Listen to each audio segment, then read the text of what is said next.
So I'm going to start with a question for you, and then for Gayatri. I would like for you to read the passage you just showed me. So for Tony, how do you feel being described as a son of India just now? Is that something you've ever considered yourself prior to writing a book that was about India? Did you, we've spoken the last couple of days about you didn't really expect an Indian audience ever. You were just kind of telling your story, and that's not. So, yeah, would you consider yourself a son of India? Well, I'm not sure. And I think that's the essential question for me of being on this panel, is I really don't know. It's a conflicted relationship. I think one of the questions I ask, especially since I'm half, my father was Mangalorean, Konkani speaker, my mother was white. And she was working in Karnataka in the Peace Corps and met him.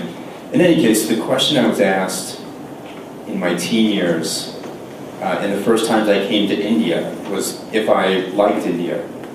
And it seemed important to the Indians I knew that I like India. And that question nobody asks me that anymore. I think there's been so much change over the last 30 years with the tech boom here and everything. There's a sense of, I feel like, the question is, does India does India like us? And I'm not sure that India cares at all. At least with my second book, which was set partly on the Konkan coast here and in Chicago, I had already had an experience of writing for an American audience. When I was writing, I would never consider that I would have Indian readers. And I was overwhelmed with the majority of the readers of that book turned out to be Indian or Indians in the U.S. So it was a really sort of shocking experience for me. I wasn't prepared for it. I'd written the book for an American audience, and having done so, I suffered some withering criticism from Indian authors, some of whom are sitting in the room, and like Victor, what? But it was founded, and I felt like when I went to defend myself in my work, it wasn't all that difficult. The things I wrote about were true to my experience. The Indian American experience is not an Indian experience. It's something very different. Now, I mean, perhaps, so, both of you have done work that is about your identity and about diaspora. And, I mean, so you have two paragraphs at the beginning of your work you'd like to read? But also, before that, do you consider yourself as a daughter of India, having been this other experience of your ancestors having come from India and one of the first waves of immigration out of there to Guyana, and then you being from Guyana going to America? So this kind of dual diasporic dilemma of a geographic nature versus yours of a racial nature, perhaps, and geographic. I suppose technically I'm a great-granddaughter of India, but I want to sort of pick up on your question, does India like us? Because I think that's sort of central to the very kind of ambivalent, fraught relationship that Indo-Caribbeans have had with India historically. My book is, it's about my great-grandmother, but it also sort of broadens out into a greater public history of women who migrated to the West Indies. And I look at the migrants who returned after their indenture contracts were finished, say 5 years, 10 years down the line, and only about a quarter of them actually returned to India. And when they did, they were not received with open arms because crossing the seas was supposed to be an experience that led to a loss of caste. So when ex-indentured servants returned to India, they had a really hard time of it. I mean, in some cases, their villages had been... Sorry? They wanted to go back. They wanted to go back. That's an important part of it. They wanted to go back, and when they returned, their families did not always accept them. Their villages did not always accept them. I mean, they couldn't touch a village well without someone saying that they had polluted it. They couldn't share a hookah. They couldn't marry their sons and daughters into the village.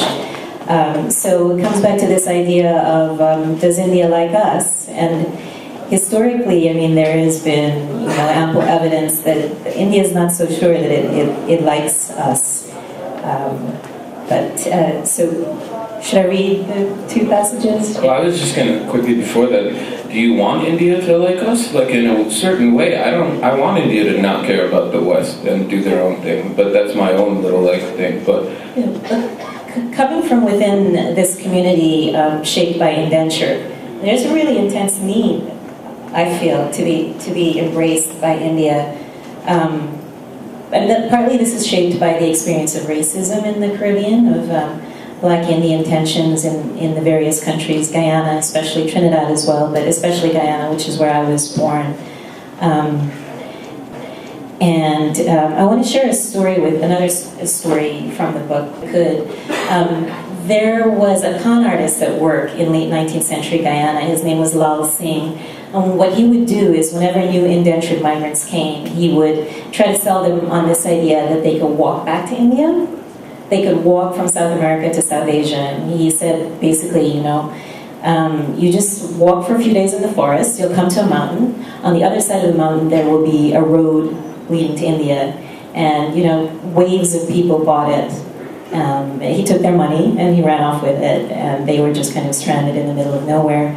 But to me, it speaks to this really determined fantasy of return and need for return and embrace by India. Well, my point was one more of a personal level need for this versus a global level's need of this, right? So on a personal level, you want to be embraced when you come back here, but on a global level, do you want your quote-unquote motherland to progress without, caring so much about the core nations versus the peripheral ones, or do you want, and so those are two different things, right? But they're interrelated, actually, I think.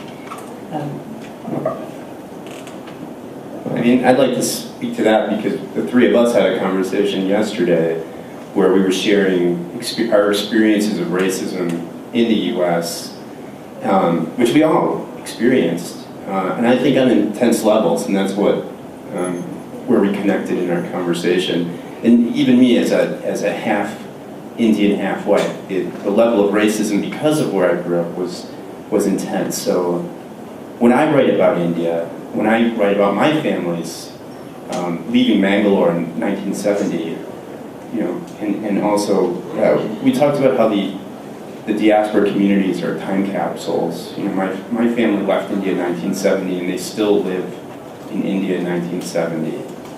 And if India doesn't like us, we have nowhere else to go. It's a psychological, even though it's a myth that we've constructed and that our parents have constructed, and that each of us, when we come back to India, the homecoming is fraught. The first time I came as an adult, my first taxi driver said, "Welcome home," and then ripped me off. And that's a common experience. But I think psychologically to survive as a small community in the places we live, that the myth of India as a homeland, a place where we can feel normal, it's very important, even though ultimately it isn't true. Yeah, the dilemma of diaspora is really the fear that you'll be rejected in the place you've migrated to, as well as back in the homeland, whatever that homeland happens to be. And my family left Guyana in 1981. I was 6. We moved to Jersey City, New Jersey, which is just across the river from Lower Manhattan. And when we moved there was a racist gang active, the Dot Busters. I don't know if people here knew about the Dot Busters, but they were targeting Indian Americans in a city that was very, very diverse, very working class. And we were in the middle of that and experienced it. Someone wrote "Hindus go home" on our garage door and chased my father down the block once with a broken bottle. And that experience of racism was, for me, really formative. And as with the racism experienced in the Caribbean by Indians, it reinforces this idea that India is perhaps a better place for us. That's where we will be accepted.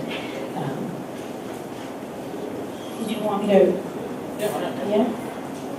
I'm just going to read the first 2 paragraphs from the book, which speak a little bit to all of this.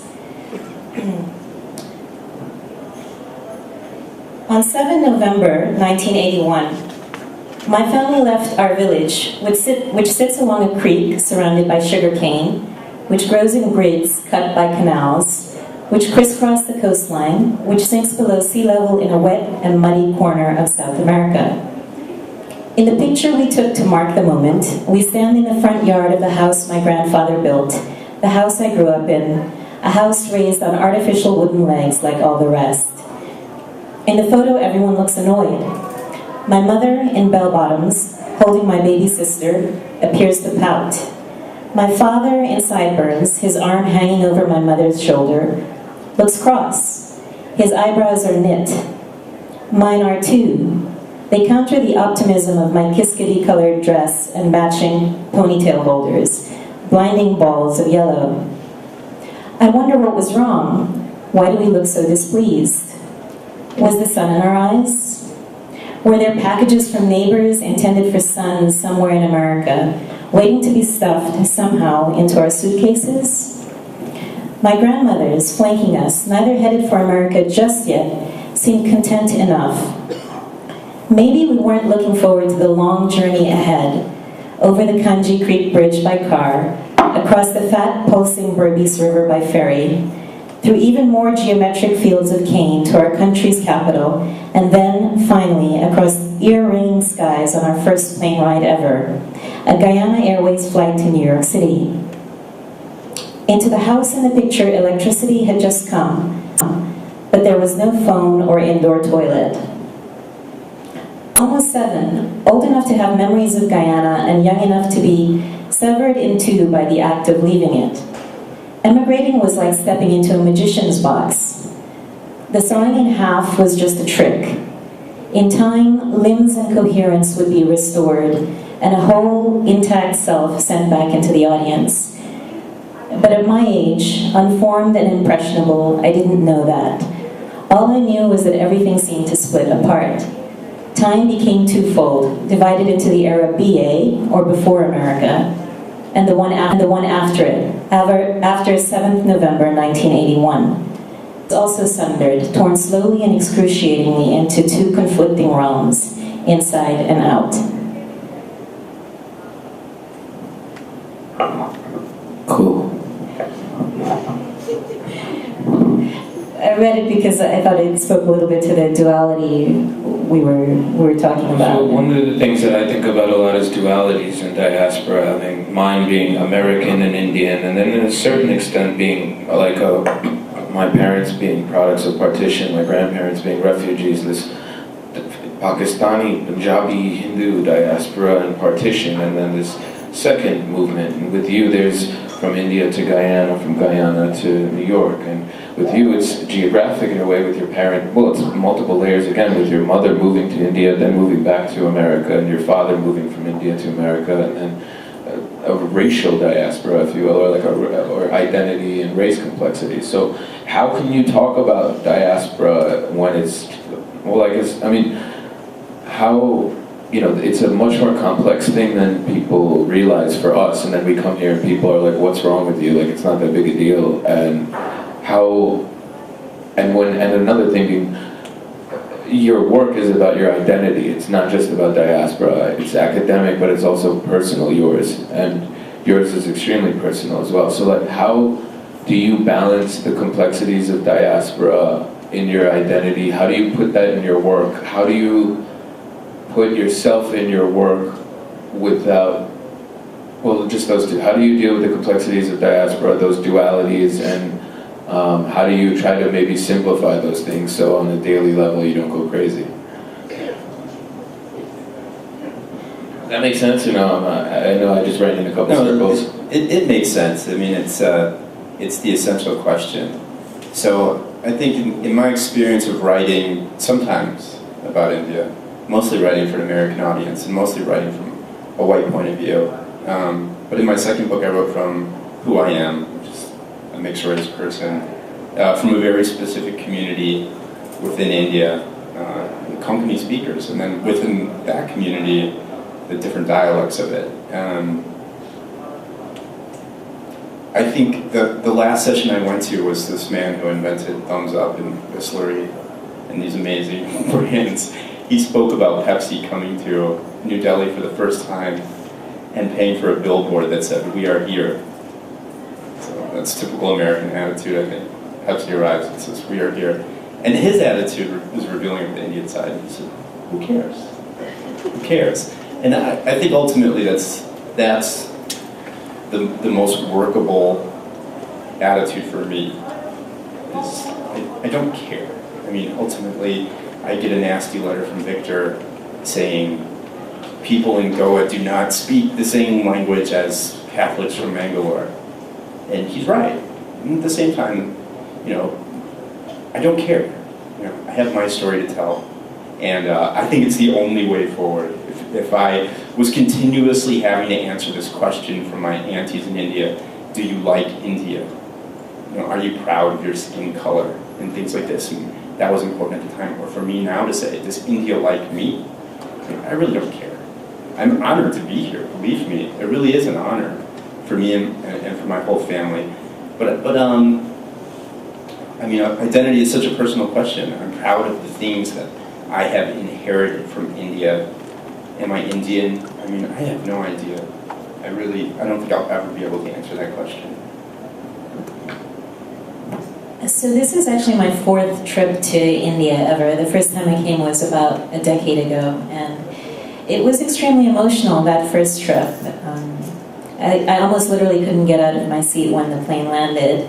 And I had all of these expectations that I would connect in some major cosmic way and fit in and belong. And of course, none of those things happened. And I was upset. But I feel like maybe writing this book, the experience of writing this book has simplified things for me. Maybe I've exercised those ghosts. Maybe I no longer feel the need to belong. Or I don't have the same level of expectation. That's probably what it is. I want to talk about this, you said time capsule. Q&A right now, or one more quick question? I want to talk about fossilization of identity. I want to talk about, I mean, again, double fossilization for you. Your parents leaving the 70s and taking 70s Guyana to New York. And, you know, your grandparents and great-grandparents taking India and bringing it to Guyana. And how does it, I mean, that seems extremely confusing to me. I can barely understand, you know, the one-way fossilization. My parents left India in 1980, and they have this very UP communal product of partition view of Muslims that they bring to America, and they can't shake it, and, you know, it's not exactly the same here anymore, but they don't realize that. And so, I mean, how does, and I just don't understand it. So how do you on the double layer of that function, and how, with your parents leaving India around, what year was it? 70. And then in America, there's a whole lot, I mean, Indian immigration between 65 and 75 to America was 90% PhDs and masters.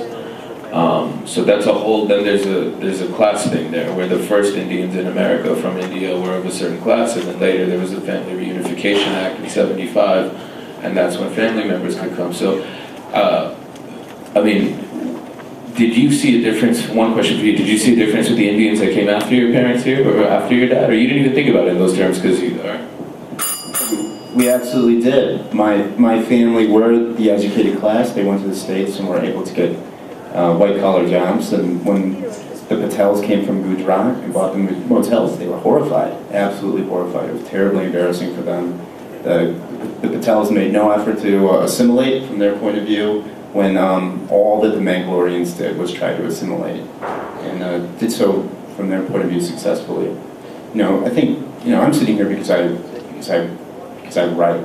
Maybe not because I should be here or I'm the right person, but I'm the one who wrote the stories, you know, so that's the only reason, but it's important. I think even we're getting the second generation stories, third generation stories, but my father's generation, there are no writers among them, very few, at least from my group, and I think that their identity things as they age in America and face growing old alone in America, small families and no sense of community, I think really, it's an important question too. Can you like there was a story you were telling about how you got picked on, and then when the next Indian came to school, he was a full-blooded Indian, and then you were kind of excited, not because there was another Indian, but because that kid would get picked on instead of you. And so this idea of like self-hatred in the diaspora, in a certain, or even with your parents looking down upon the future or the latter Indians, and with like how do you deal with it? Like how? Well, I write. Really, the only way to deal with it. I mean, I've written about that. Yeah, that I was picked on, and then full-blooded Indian came, and he was Muslim too, so he really got it, and I was relieved. And then, as an adult, then I felt guilt about that situation. So I just wanted to make sure you felt some sense of guilt about it. Oh, absolutely. It's been disturbing me for days. Oh no, I'm fraught with guilt, fraught with identity. I mean, for me, when I come to Goa, you know, like, if you don't know my name, D'Souza, then everyone assumes I'm an Israeli. I mean, it's, what are you going to do? But everyone, I think, coming to terms with that, every child here or there in America gets picked up for something. Yeah. So I've come to that perspective. And the question to you about this kind of double fossilization, again, this complexity of layers in diaspora, this, you know, multitude of difficulty in belonging, you know. I mean, the model is one of fossilization, but I'm not sure that it's true to the experience of Indians in the Caribbean. In fact, there was huge change in terms of like caste for one point. People in the West Indies, I mean, intermarried along caste lines, largely because there was a shortage of women, so there was really almost no choice. And it's just one of the many ways in which I feel Indians in the Caribbean underwent like major transformations, while at the same time, you're right, like clinging to this invented idea of what it meant to be Indian. Guys, So unfortunately, you want to open it up to questions, or are we done? we should open up to questions. Also, Himanshu has the mic this evening, where he's going to be performing. I hope everyone comes for that. Himanshu is a very special performer. He raps normally in museums and those kinds of places. So I've let's do rapped that. in some places that are not museums. right? That's true. That's true. I know that. He tours the world rapping. But let's take two questions, okay? Because we have to move on with our program. I think you did kind of address this, but are diasporic writers, and say, in his case, musicians, almost compelled to explore issues of identity? Because let's take two well-known American novelists, Jhupalani and Bharti Mukherjee, and you know, there is nostalgia, of course, but there is this kind of thing to say, unless we explore our identity, we cannot really, you know, we won't be taken seriously as a novelist. You're, of course, written a kind of academics and personal history. You've also written books which are not, in that sense, identity exploring. But are you compelled to do it, you think? One thing that stuck with me, I know it's probably you guys the question, but one thing that popped out of my head just now is a writer I look up to a lot once told me that the disease of a writer is even as you're going through one of the toughest things in your life, in the back of your head you hear a voice going, this is kind of a good story. And, you know, and that's kind of what it is. It's like, it was traumatic in a certain way. It wasn't as traumatic for me. I compare it to the experiences of a lot of African Americans. The story of Indians in America is one of largely middle class and upper class people. In that shuffle, you lose the working class who are also very present. But I mean, you know, it's like he was saying, you write about what you know, and I know confusion about identity now. But I try not to, you don't want to, again, this idea of pigeonholing yourself that we were speaking about earlier. I don't want to be the Indian rapper, I don't want to be the diaspora rapper.